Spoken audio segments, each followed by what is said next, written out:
Berjumpa dalam kasih Kristus bersama saya Pendeta Yoktan Sanam dalam program 5 menit bersama Tuhan dari Klasis Rote Barat Laut.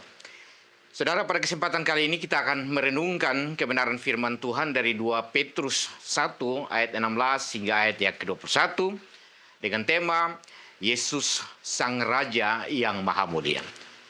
Saudara, di tengah dunia yang dikuasai banyak hal, kekuasaan, harta, dan kesombongan manusia, kita diingatkan dan disadarkan dengan pertanyaan ini. Masihkah kita percaya Kristuslah Raja yang Maha Mulia, yang memerintah dengan kasih, yang menebarkan pengampunan bukan kekerasan, dan yang memberi kehidupan bukan ketakutan?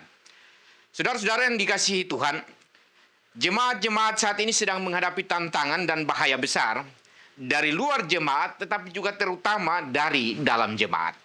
Paling tidak ada 2 tantangan dari dalam jemaat, yaitu yang pertama, beberapa orang menafsir Alkitab secara bebas, sesuka hati mereka, agar sesuai dengan kehendak mereka, demi mencari kepentingan mereka sendiri. Yang kedua, memudarnya pengharapan akan kedatangan Tuhan Yesus yang dipengaruhi oleh ajaran nabi-nabi palsu dan pengajar-pengajar sesat. Menghadapi situasi itu, Petrus hendak meneguhkan iman dan percaya kita tentang bagaimana hidup sebagai umat yang mengakui Yesus sebagai Raja yang Maha Mulia. Yang pertama, mengakui Kristus sebagai Raja yang berdaulat.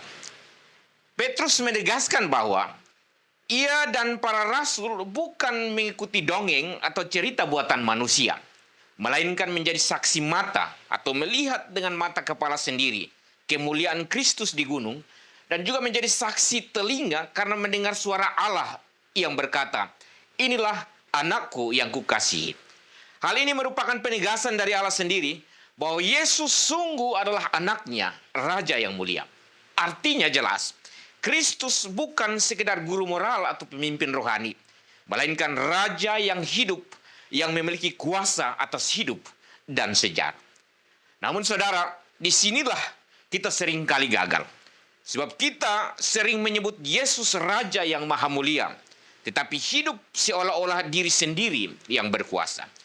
Kita masih dikuasai oleh kekhawatiran, berjalan dengan keinginan sendiri, bahkan mencari jawaban hidup dari hal-hal gaib dan kuasa gelap.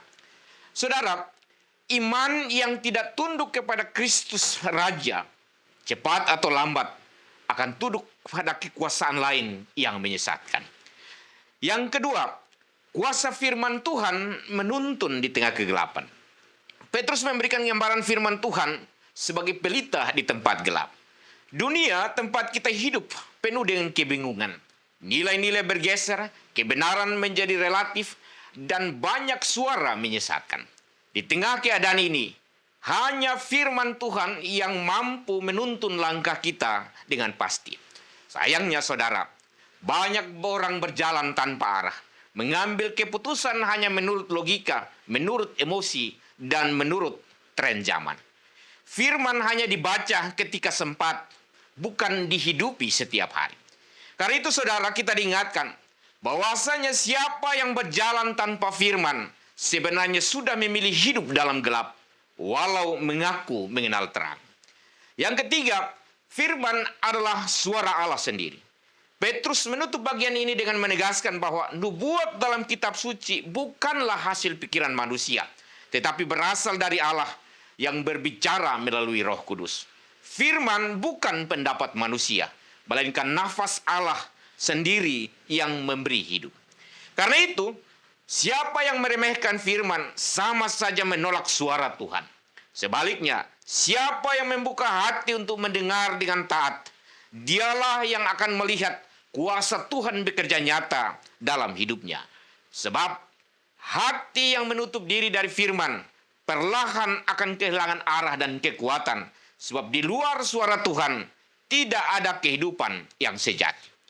Saudara-saudara yang dikasihi Tuhan, di hari ini kita akan menutupi perjalanan panjang tahun gerejawi dengan satu pengakuan yang tak bisa ditawar. Yesus Kristus adalah Raja yang Maha Mulia. Segala kuasa di bumi dan di langit tunduk kepadanya.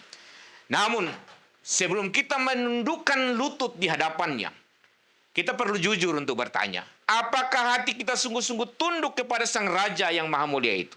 Apakah kita sudah membiarkan Yesus Raja yang Maha Mulia itu memerintah dalam cara kita hidup, cara kita bekerja, dan cara kita memperlakukan sesama, serta memperlakukan bumi yang kita pijak?